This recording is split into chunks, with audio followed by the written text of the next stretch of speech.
How much Bitcoin do you think you need to retire going forward?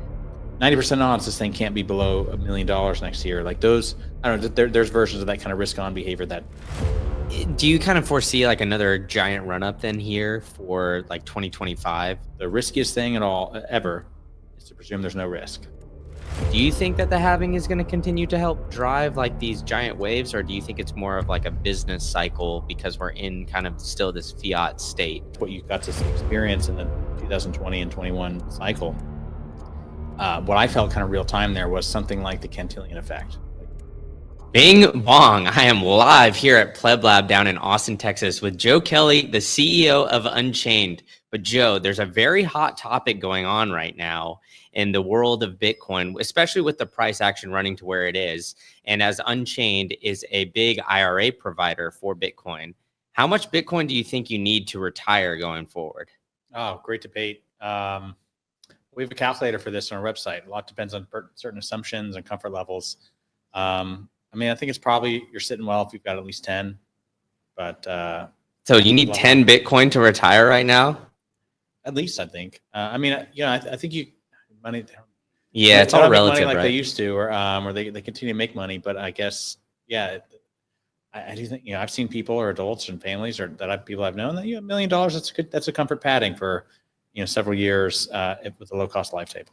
Something, but really depends on your age, of course. That's why like the calculator that we have on our site is actually pretty neat because of how dynamic it is. Change assumption about your age, change assumption about inflation in the future, change assumption about Bitcoin's performance or what model you want to pick for price targets like that. All that stuff kind of has to balance with each other. And that's why it's like there's no static answer. Yeah, no, that's fair. That's fair. All right. So you've been obviously running Pleb Lab. Or not, excuse me, not Pleb Lab. Certainly Unchained. Not Pleb Lab, yes. Not Pleb Lab, but Unchained. Nobody runs this thing. Yeah, I know. It's a madhouse in here. But Unchained since 2016. I was looking at the price because you guys have the block height of when you guys started. Yeah. It was $10,800 about, I want to say. So we're sitting here at just over 100K. Was it 10,000? What did you say? I mean, because it would have been 16 when we incorporated. Yeah, so you guys had the block height on here, and I actually pulled it up on this block height explorer, so I can get the exact price for it. Is 10,892 to be exact. I almost want to double check our block height that we have on there, or like. That's what it said. That's what it says here. So I'm not 100. I mean, we incorporated in October 2016. Yeah. And I can't remember that Bitcoin hit 10K until 17. Maybe I'm wrong. Maybe I'm slightly wrong here. But either way, you've been through a lot of various cycles. And it was interesting when I was exploring your site 2 years ago. You're like, well, hey, you were basically like wrote a long article on Unchained about basically everybody stay calm because there's a lot of turbulence in the market at this time. Yeah.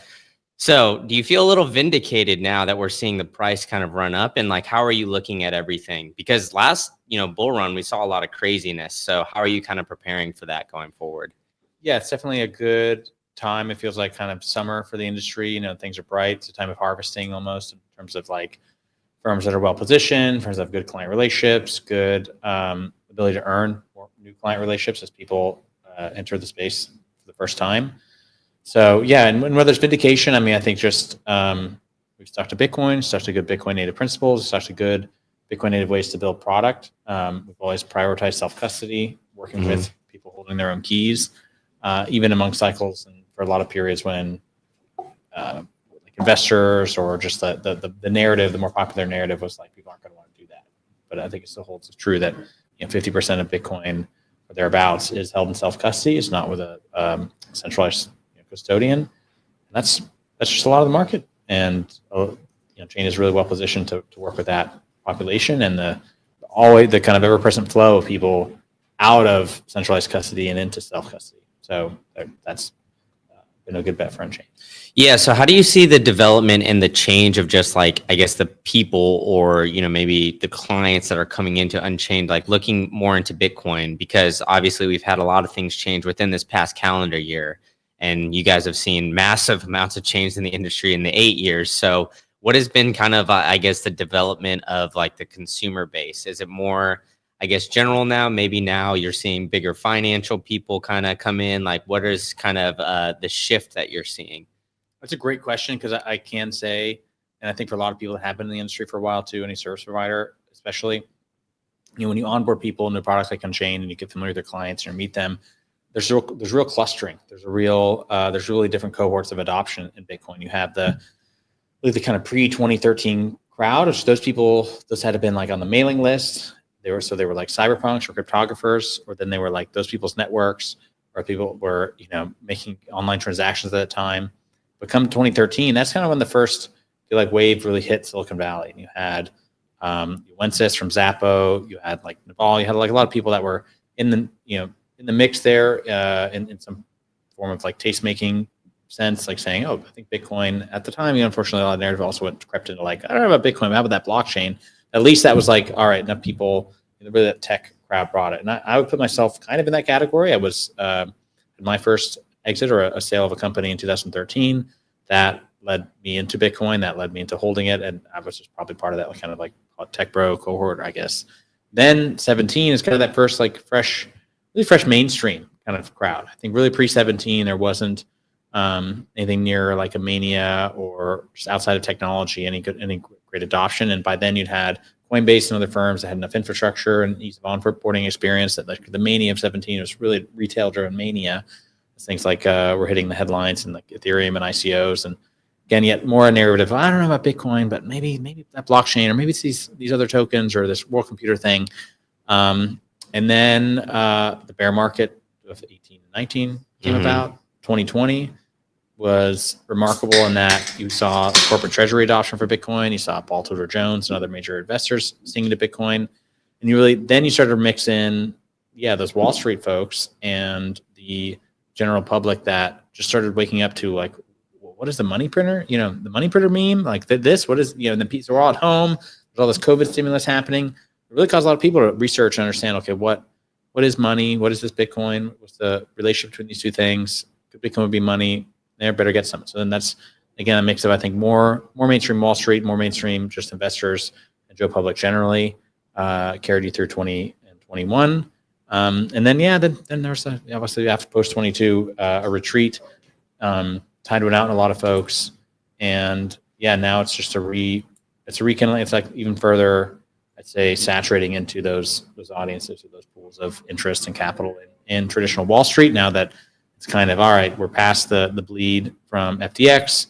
Interest rates have come down again. We've got a good, healthy administrative policies on the horizon for our industry. So that all feeds that cohort, plus just the price, is its own news creating item that creates cycles for retail. So there's a classic probably what you could describe that like a technology adoption curve, like the early adopters into the laggards. And I don't think we're quite yet into the late adopter category, but this is definitely like the mass market time. ETFs, helped out a lot too. Yeah. So you mentioned price. Obviously, that's like a big driver, right? It's what makes the headlines, especially in like the traditional financial world. So, with it crossing 100,000, do you think that has given it more, like Bitcoin more, I guess, like validity maybe to the average person, or is it something else that maybe is driving it, whether it's the ETFs or, the talks of the strategic reserve? Like, where do you see price kind of, I guess, in this argument and creating validity for Bitcoin? It's a mix. Like, I think my personal view is something like the strategic reserve. A couple of weeks ago, I'd have discounted to a 40% chance of happening with, kind of like watching it, the chances increase daily. I think now you're at least maybe 50% or starting to get better. It's no guarantee, we got to watch things happen. And I think that's something that's constantly getting priced in. And the more the market sees the evidence that this is going to happen, the more buying activity there would be. And that also the 100K price threshold that you mentioned, I mean, it is something, there's a psychological element there too. And price psychology is something, science within marketing, why we buy goods for 99 cents instead of $1. There's a lot there around just consumer behavior, personal psychology, psychology of money that says like something that prices at $100,000, feels quite real. And then when it trades for, $92,000, man, that sounds like a good deal. Where a month ago, from looking at 92 from 87 looks expensive, but looking at 92 from over 100 looks cheap. So.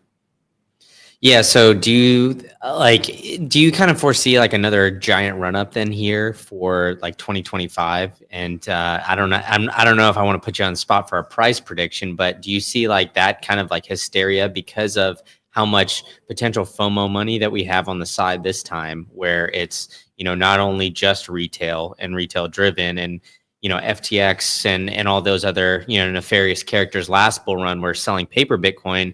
This time it's a little bit more regulated, and we have, nation state FOMO and the ETF FOMO for, hedge funds to kind of come in. And that seems to be a little bit more regulated, but I guess you never know, right? So a few of them have released their wallet address, but not all of them. Yeah. So do you see this as another kind of, I guess, like bull run hysteria? But, is this cycle different? I guess is the classic question. I suppose. I mean, I think certainly from a business planning perspective, we have to plan for there's another bear market somewhere down the road. Whether that means we're selling off from 150K Bitcoin to 75, or selling off from 250K Bitcoin down to 150. I don't know, but I think that's kind of at least from how we have to operate as a business and probably an industry overall.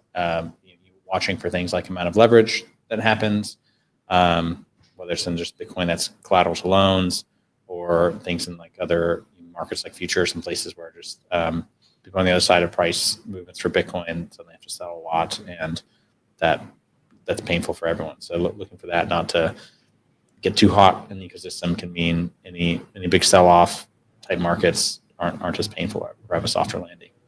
Yeah. So is there something that you're going to be looking at like pretty closely during this market where, maybe it's not a definitive event that you can predict right now, but something that you're kind of tracking closely where, you can be like, all right, this seems to be the top because of X hysteria, whatever it is. I mean, you mentioned derivatives, like that market is absolutely huge, but as it stands right now, people are buying I think they're buying 4 puts for every call.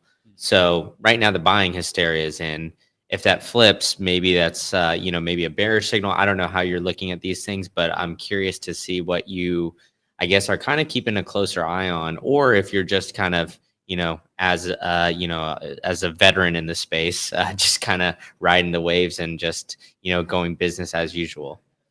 I think it's probably, it's a mix of things. I think like it's multidimensional, right? The idea that there's not this glass ceiling of what's the government going to do about it? What about the regulatory kind of stuff? Like at least to the degree that that removes a lot of the psychological barriers to like just how high this thing could go. And it's hard. I'm a big fan of like the Howard Marks stuff that says the riskiest thing at all ever is to presume there's no risk. And so as long as everyone is market actors behaves as if this thing could go down, it's like that actually kind of creates some safety. But if it's like as soon as everyone's like, ain't no way this thing's 90% odds this thing can't be below $1 million next year. Like those, I don't know. There's versions of that kind of risk-on behavior that, conversely, the second order effect is be careful, and that's where the other model is always just like what percentage of your Uber drivers talk about Bitcoin, what percentage of people in your common life come out of the woodwork for this, asking questions. And that's usually still decently bullish, but it starts to correlate more with those feelings of like tops. I'm less practiced and studied at watching markets. I do think one of the ways I talked about it with our head of trading is just kind of markets like what we've been in the last few weeks. They do feel it's like to use an airplane analogy. It's at like high altitude, where like little gusts of wind really affect the plane a lot. There's not so much like buoyancy, and so like market structure inside of order books of both sided sell and flow volumes. It's just thin air that we're kind of on. I bet more derivatives markets, like you mentioned, there might be insight from the different puts and calls and just kind of the ratios of things at those on the other sides of those kinds of products. I don't have that up on like a dashboard or anything like that, but that's probably also a useful tool. The last one I mentioned is the well-known HODL waves, something we helped popularize early on at Unchained as part of the insight for Unchained of looking at how much Bitcoin stays relatively static or is held for the long term. That's how we steer our business to work with that kind of Bitcoin ownership. Now, and you can watch in the cycles of like for the 17, mania, something in the 21 ish era mania or bull market, that like there was some percentage of Bitcoin that became new or young again. And now I don't watch it. It's hard. You can't watch it on like a day-to-day basis to really glean this, but probably week over week, there's just some version of watching, because it's held for some years now, really kind of since that 17 market, where as much as 65% of Bitcoin hadn't moved in a year or more. I'm guessing, I'm betting by now that's closer now, like 60. Maybe we could have gotten under 60% of Bitcoin is older than a year. And so maybe, benchmarking on something like 2017, which I think got maybe almost only 40 to 45% of Bitcoin was a year or more older, as somewhere in there. It's just like there's just some amount of Bitcoin that long-term holders are going to peel off and sell. And you're kind of just looking at like, what do you think is the place that some of that behavior maxes that at? One of the most crooked industries, most fiat industries there is the health insurance industry. Let's be honest, you don't even need health insurance. If you could find somebody that would help you find awesome doctors, negotiate your bills, and fund those bills through a peer-to-peer funding platform, would you take it? That sounds pretty appealing to me, and that's why I've joined forces with Crowd Health. Crowd Health is a place that you can do that all in one giant place. You can have a group of peers where they will help you find the best healthcare that you need. On top of all that, I can help get you a discount to get you on your feet and get everything started. You can use promo code GreenCandle for 3 months at $99. And with all of this, you will get the healthcare you need. You don't have to worry about going through to the doctor, negotiating, everything like that. Did you hit your deductible? Did you not? Is this insurance company going to cover this claim? Is it not? You don't have to worry about any of that stress. And you could just get Crowd Health behind you, where they can help you get the #1 place to have a health insurance alternative. To join the revolution, go to joincrowdhealth.com. Tell them that Green Candle sent you, and join me and the rest of the great Crowd Health users in this peer-to-peer funding platform. All right, enough for me. Let's get back to the show. Yeah, now I'm curious because I kind of have this theory that as the time goes on, and maybe it's this halving, where the halving or the next halving, where it doesn't matter quite as much, and it's more on like user behavior, because we have so many psychos that are never going to sell and bring their Bitcoin to the bottom, right? And the amount that's mined, essentially, there's like 7% of the coins, or maybe even less at this point now, that are left to be mined. Yeah. So I feel like the 7% left is not going to really drive the market. Do you think that the halving is going to continue to help drive like these giant waves, or do you think it's more of like a business cycle because we're in kind of still this fiat state, so to speak? I don't know. I mean, it's hard because I really struggle to have much beyond, or I really struggle to have a concrete case about why like the actual stock flow model or view of Bitcoin in terms of like the flow of newly mined Bitcoin having a market moving effect. It certainly has a non-zero effect. I think it's almost like one of, by now, several factors that are propped up in just like a multi-causal outcome, where like, yeah, there's a change in that flow from newly minted Bitcoin that could be needing sold. There's just the narrative like Schelling point around this major milestone, this well seen, well broadcasted thing we know is going to happen every approximately 4 years. That happens, and then there's just ways of like, almost just feels like fate, right? Or that like something about these 4-year cycles, either again because of just like the psychology gets primed for it, or like, I don't know, how would we have ever predicted that the president we're getting this year is like the Bitcoin president? But that, and then also, yeah, I guess election cycles happen every 4 years kind of anyway. So like, there's just some kind of interesting way that for just a popular behavior, almost like a quantitative, like sociological kind of perspective, we're watching these 4-year cycles play out in a way that, again, I think it's like overdetermined. You would over allocate your reasoning on just the stock to flow thing if you didn't also treat it like a real market of just market psychology and all of our narratives with each other. Yeah. So you mentioned Trump being like a Bitcoin president. How big of a role do you think he's going to play like going forward in this next 4 years? Mm-hmm. I know Bitcoin doesn't care, right? But I think like the US kind of going into Bitcoin, the potential of making the strategic reserve, I think these are all like pretty monumental moments for the Bitcoin and Bitcoin space. Like, how big of a role do you think he's going to play in, I guess, just Bitcoin in general here in this next 4 years? Do you think it's bigger than Bukele, or how do you see this, like, I guess, playing out? I mean, it's hard to one up Bukele, man. I mean, I think just like that, you can't take away from somebody when they were early and brave. So, Trump's moves here will be different in quality, but still, arguably maybe potential bigger in impact, just due to the size of the U.S. market and what kind of signal a U.S. Bitcoin strategic reserve sends.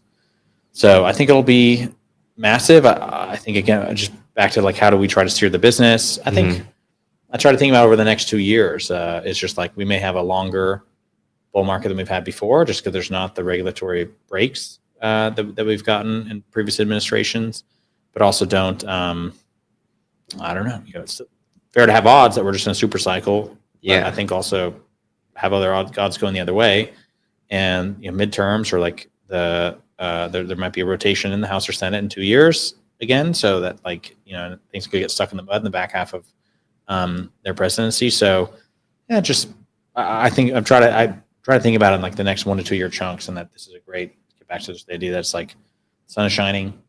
It's a great day to make hay. Gather the hay, feel good, and make sure any of us individually and as companies can be around for the long term after. Yeah, so you mentioned companies being around for the long term, right? So it seems like that's kind of a growing trend, at least in like the publicly traded companies, to look at what Saylor and MicroStrategy is doing to hold Bitcoin on the balance sheet. Microsoft had the vote on Tuesday of this week. 99.7, I want to say, or maybe 6.5 or something of the shareholders voted no. Was that actual shareholders, or was that like by share count? That's a good question. I'm not sure. Somebody break that out, because I think it would make sense to me that it would be by share count. It would be by share count, because you just have big shareholders who have more vote. Have more vote. But just on a base rate, 30% of adults own cryptocurrency, own Bitcoin. Yeah, like that. Just map that kind of. There's not 30% of investors own Microsoft directly, but probably by proxy through like ETFs or things like that. Again, that's a base rate. So it's just so instead of I would. Yeah, I haven't had the time to look and see if anybody actually. Yeah, I haven't seen that. That's a good point. But then Amazon also is talking about doing that. They're telling their board to at least like investigate it as well. So do you think that this is going to be a growing trend as well, like in this next year or so, where it's not only like the nation states, the ETFs, but now businesses are going to be looking at it strictly because like shareholders are going to start to demand it? Yeah, I think there's definitely a vibe of look what those guys are doing. Can we do some of that? It's like a thing happening right now. Let's do it. Some people weighed in, and I do think for a lot of businesses that don't have enough other things to keep them busy or enough other productive uses of capital, it is a great allocation. So yeah, the odds would be you're likely to see more, but whether we'll see like the blue chips, Fortune 100s doing it, I think that could still yet take time, or I just don't hold up my hopes. Yeah, I'm just curious. Yeah, because like the effect of MicroStrategy and Michael Saylor on that, there's Michael Saylor, who's obviously a billionaire, right? But I think there's like a little bit of levels to it, right? There's him, and then there's Jeff Bezos. But he's also been seen, talking with Jeff Bezos, had Jeff Bezos on his yacht, and he's kind of like in the mix with that crowd, so to speak. And so it seems like that's going to be, whether it's Saylor traveling to all these countries and orange pilling people, it seems like he's kind of, I guess, making a huge push for that. So, the NASDAQ 100, I believe, is voting or going to vote while we're recording this, maybe about adding MicroStrategy to that indice. Yeah. And as the flywheel effect that he keeps bringing on, we're getting more debt, buying more Bitcoin, so on and so forth. I feel like it's kind of hard not to notice with what he's doing. So are you getting more, I guess, like you don't have to name specific names or anything like that, but more talks from other business owners who are curious about this strategy, whether it's private companies or public companies that are like looking at Unchained as a potential source of information or help to do something like that? Yeah, I think business accounts, business custody solutions is one of the growing segments for Unchained, and it's relatively less common at like the the public company scale. It's Okay. mostly privately held, privately controlled businesses that are just more flexible. They don't have the shareholder vote or, get big board alignment exercise ahead of them to adopt something like Bitcoin. Yeah. The number one way to buy and sell Bitcoin is through unbanked. They require no KYC. And on top of that, if you sell, you get 0 fees. That's right, 0 fees with that withdrawal. There's cash at over 28,000 locations. You could get this money directly to your PayPal, Venmo, or bank instantly with no wait time. And they have in-house support in the United States if you got any questions for them. They've been an independent company operating since 2014, so they've been a trusted brand in the industry. And on top of all of this, to start off the new year, they're partnering up with me to give you a raffle that will take place January 31st to see if you could win a chance at $210. All you got to do is sign up on this app using this link below, unbanked.com/greencandle. Go there, download the app, and then on top of that, you could potentially win $210. That's a lot of sats, and it's going to be less and less sats the longer you wait, folks. So go ahead and sign up today. And enough from me. Let's get back to the show. Okay, so well, do you think outside of like the public companies needing to hold a vote, do you think that I guess like the private companies just have more flexibility to do that, do something like with Unchained where it's multi-sig custody, whereas like a publicly traded company basically needs a custodian, more like a Coinbase or something like that? Or is there kind of like differences in the regulations like that? Because to be honest, I have no idea. I mean, qualified custody it's semantically relevant, it's psychologically relevant. It's not actually like legally relevant to somebody who's not managing other people's money in general. But still, insofar as it's a class of things referred to, but where those things are trust companies or banks, things that have a regulated license to operate.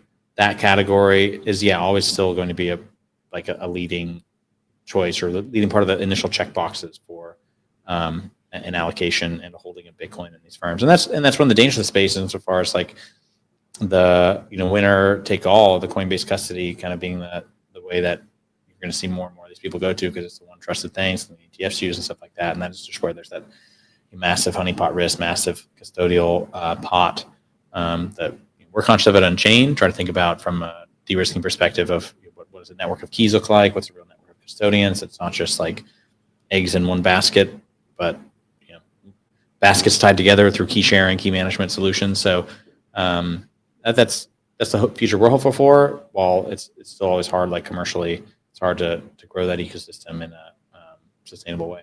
Yeah. Are you worried about like potential Coinbase? I wouldn't call it like centralization of Bitcoin, but just like their massive amounts of holdings, right? Yeah. Just because of all of that. Yeah. They would have to be, anyone would have to be, you got to credit them for doing a tremendous job, and they probably will continue to do a great job, but it's also just really hard. Yeah, it is really hard. Yeah, I mean, because like I think with the ETFs and everything, I wouldn't be surprised if they have like over 1 million coins under there. I think they do. Yeah, publicly probably like more than half. Yeah, which is absolutely insane. But it's interesting that they didn't put any Bitcoin on their own balance sheet, as they've been in the industry for so long. But that's a separate matter. But when it comes to running like a Bitcoin business, I feel like in the past, a big narrative was there was a lot of red tape to get through because of regulations and everything like that. Now it seems like, states around the country and with the strategic reserve and everything like that, people are becoming more friendly. Are you noticing that as well? I think there's some vibes there. I mean, recounting like when we started in 2016, that the thing that took 6 months and felt like beating your head against the wall was just getting a simple bank account on which to run the kind of dollar-based flows or for us at the time lending activities that we'd had. So that challenge, I think we thought, or is easier. There are more banks to kind of work with, and as much as that market has also ebbed and flowed, it does look even better. And that's part of it. It's not there's a direct influence from, because we don't even have the new administration yet, there's those couple layers of, well, for now, there's people at the top or in the most centralized clusters of power in DC, the influence there, the kind of fear-inducing, stances and policies and letters and intonations that's kind of going away, and the people that wrote those things or took that stance are going away. And so now the layers of career regulators and people that kind of report to them, or from those are the bosses, now they no longer get that pressure. I do think a lot of the people on the ground or inside of the various offices for the Federal Reserve, or FDIC, kind of regional regulators, that those people are good people doing their job, but they're also doing their job with, they want to operate outside of like the fear of losing it. And so if it look like, allow this stuff to happen on the banks in your watch, and you're going to cause issues for your higher ups, like that, that's going to result in the kind of pressure, soft and hard pressure you saw over the last few years on the banks working with our industry. So it's not going to happen like exactly overnight, but as you just kind of unwind that type of pressure, it will mean it's going to be easier to transact as a compliant firm. Yeah. So, on that, the U.S. Treasury recently released a report, I think it was like a 26-page report, through a lot of stuff, right? I mean, they went through stablecoin growth, Bitcoin growth, all that kind of stuff, but they mentioned that Bitcoin can be looked at as digital gold. Mm-hmm. Now, so I think that is pretty monumental with everything going forward. Just that they're kind of at the first step, so to speak. I think, where they're looking at it as a store of value opposed to the peer-to-peer transaction cash. Do you think we're like maybe in our lifetime that we'll get towards the hyper Bitcoinization in the United States, or do you think that we're going to kind of, I guess, keep it as this store of value sort of mindset here for quite some time? I mean, gosh, it's so hard to predict that stuff. You have to thread the multiple outcomes there of hyper Bitcoinization where the dollar is non-existent, or the spectrum of hyper Bitcoinization where it's adopted by everyone as savings and dollars are adopted by everyone as spending. So it's at least the odds way to play it is like as a hybrid.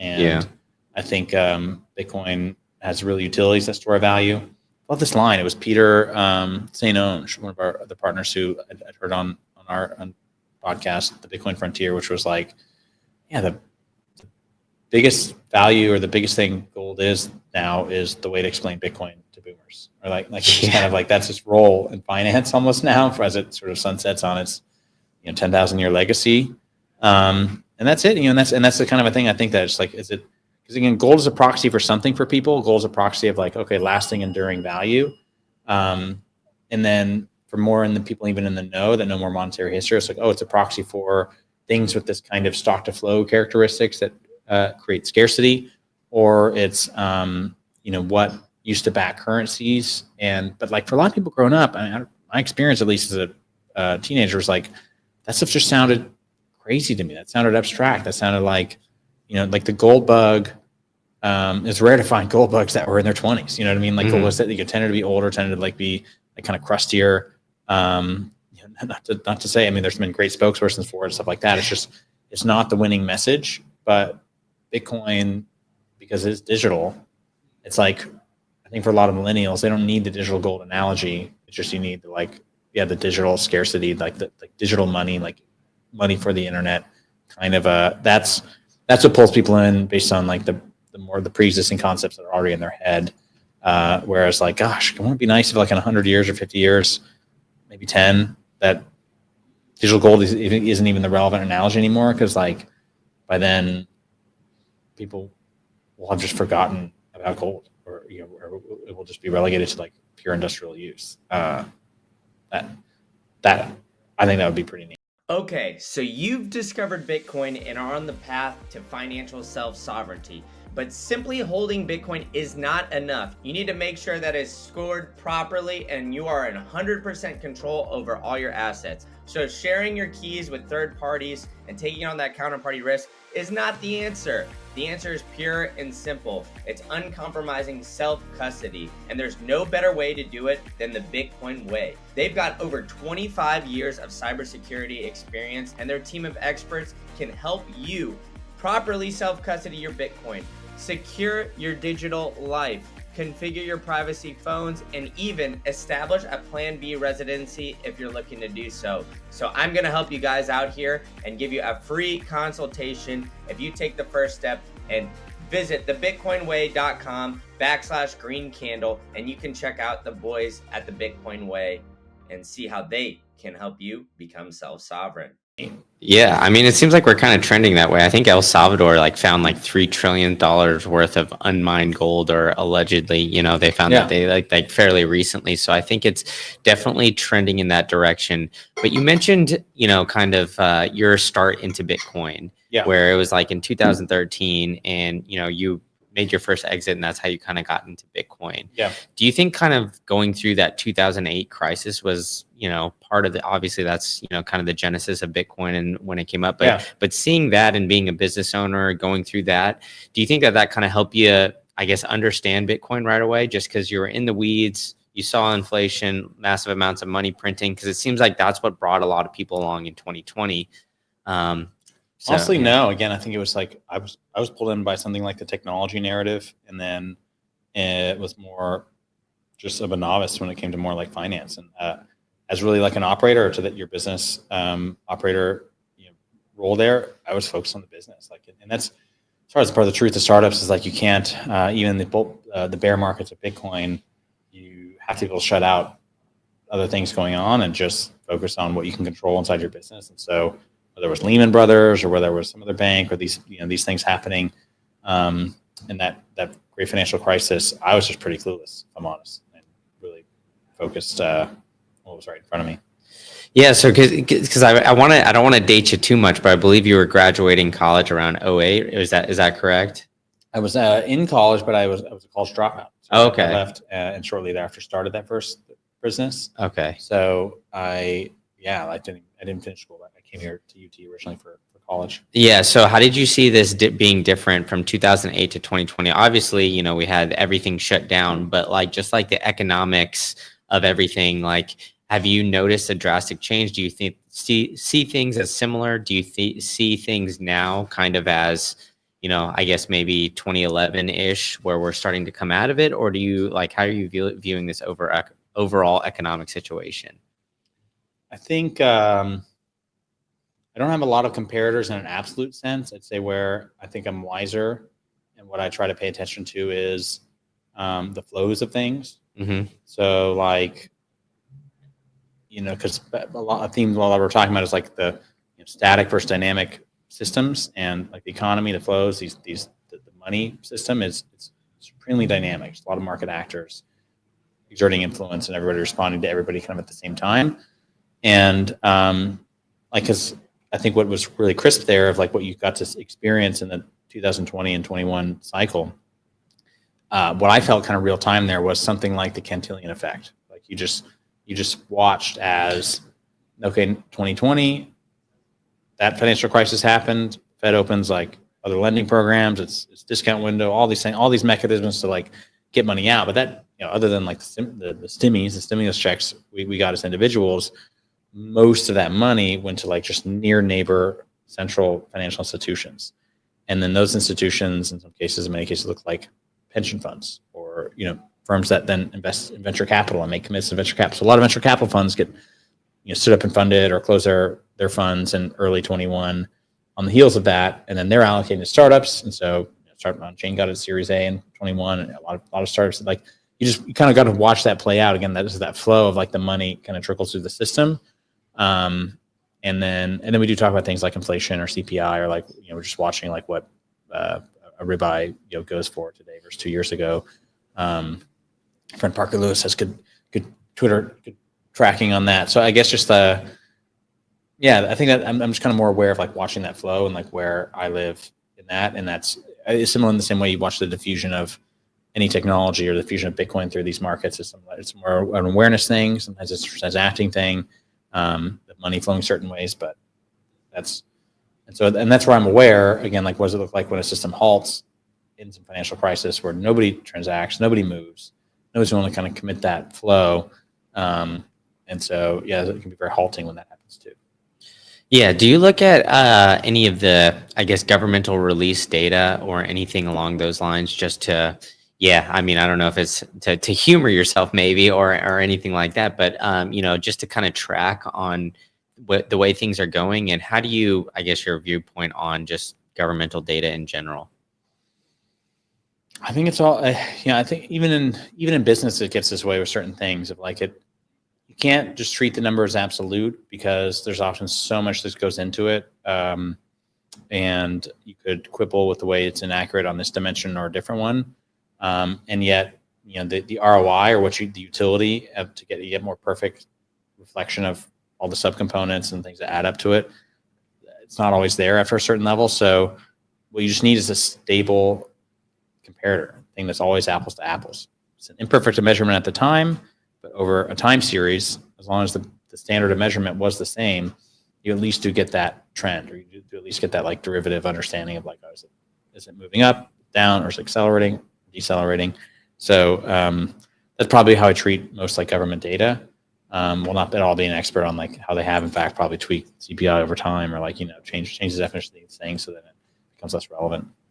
Yeah. I mean, that makes a lot of sense. I mean, to me, it just always seems like it becomes more and more manipulated from like the sense of what I'm feeling, and just kind of, like going to the grocery store and everything like that. It's like reporting that inflation's basically done, and we're still, I feel like, still over a very high number. I always like to look at this website called govflation.com, where it shows basically how the CPI was calculated in 1982 compared to how it's calculated now. And I think like the last time I saw it in August, it was like 2.5% here is what the government reported.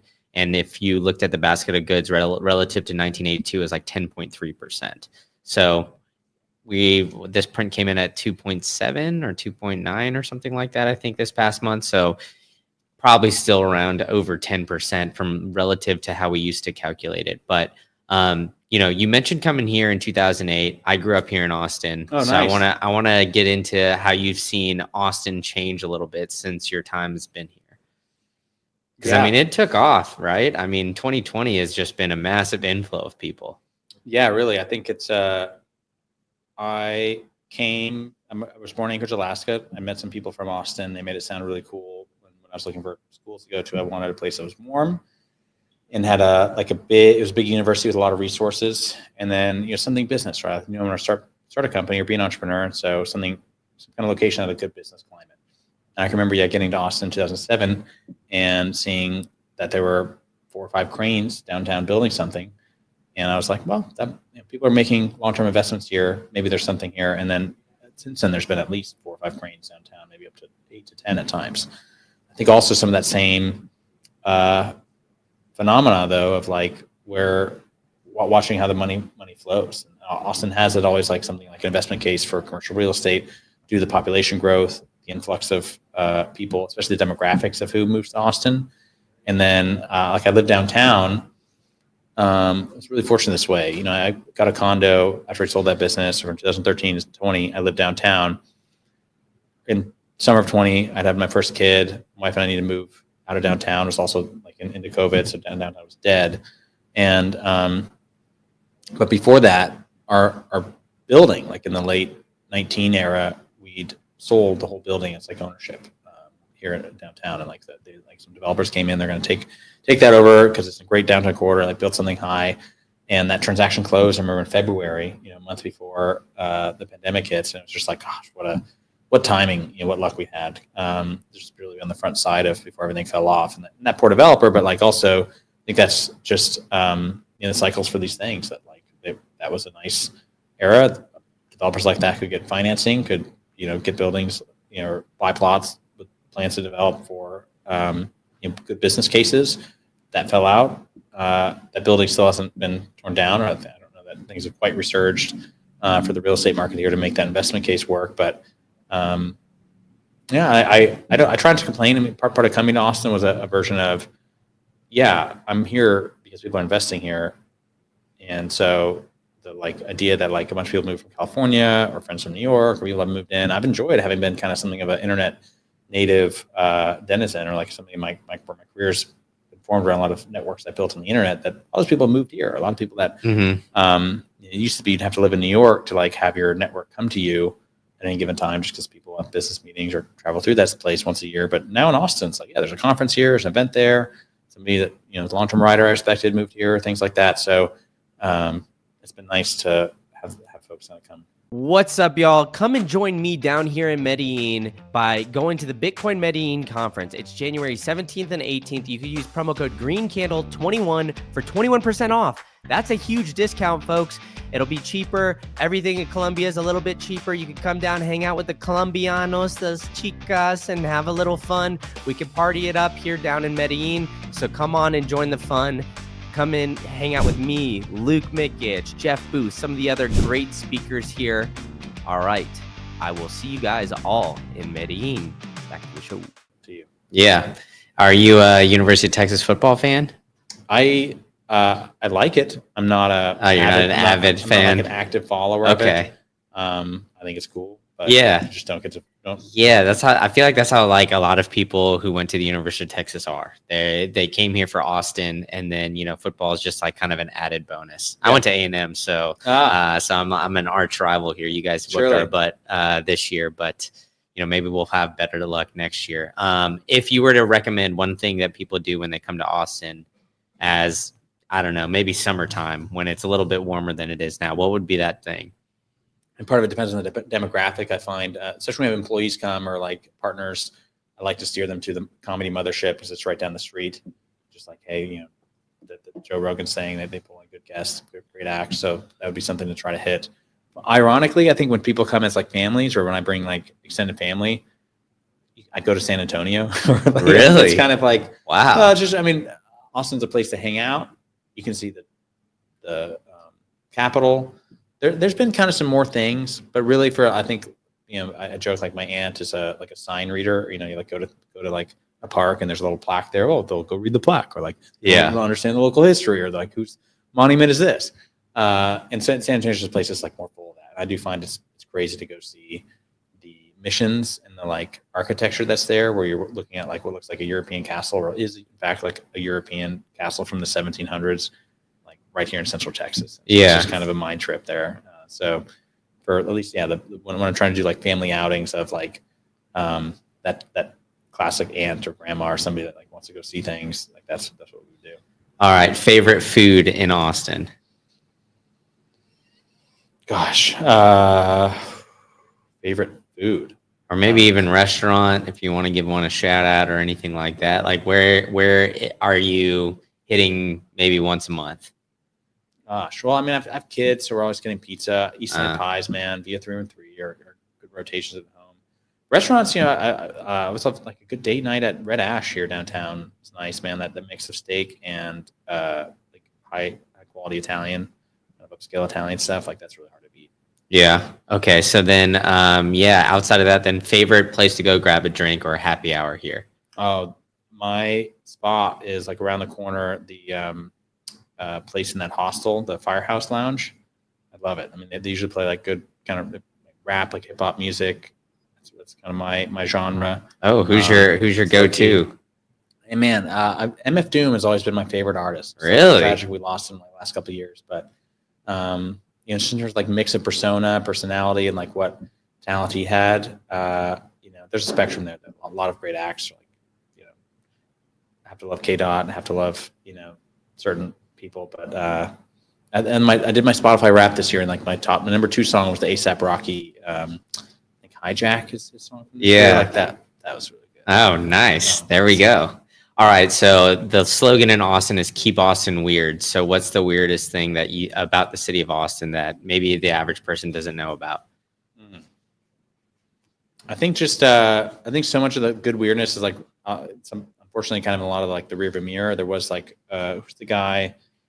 Homeless guy that was kind of like Leslie. Leslie. That he would like have the guitar, right? And like he would always like a thong and just be downtown, like shirtless, and like he ran for mayor like every year, didn't he? Yeah. Yeah. I mean, he was a local gem. He was just, and so I think just like if anything, just knowing that's the kind of roots of Austin past. People like Matthew McConaughey, like they hang out here, they live here. Like Austin just it's got a vibe, man. So being open and like seeing where that comes through and threads with it. All right. Well, Joe, you've been very generous with your time. Why don't you tell people where they can find out more about Unchained and more about you as well? Great. Unchained and myself are on X, Unchained.com and at Joseph Kelly, and Unchained.com. You can email me, joe@unchained.com. Let me know if we can help. Yeah, awesome stuff. Well, I'll put all that in the show notes. So, Joe, thank you so much for coming on. Thank you for tuning in to the latest episode of the State of Bitcoin podcast. If you really enjoyed this one, I've got another one cooking up for you. You can click that right here and you can go to the next episode, which is an absolute banger where I'm bringing you only the latest and greatest guests. Or if you're looking for more macro related content, you could check out my other channel, Macro Insights Pod. I got it linked for you right here. So where I'm bringing you more about stocks, real estate, traditional finance stuff. So go ahead and check that out. And if you enjoyed this podcast, go ahead and hit that like, hit that subscribe button, and tell a friend to tell a friend. All right, enough from me. I'll see you at the next one.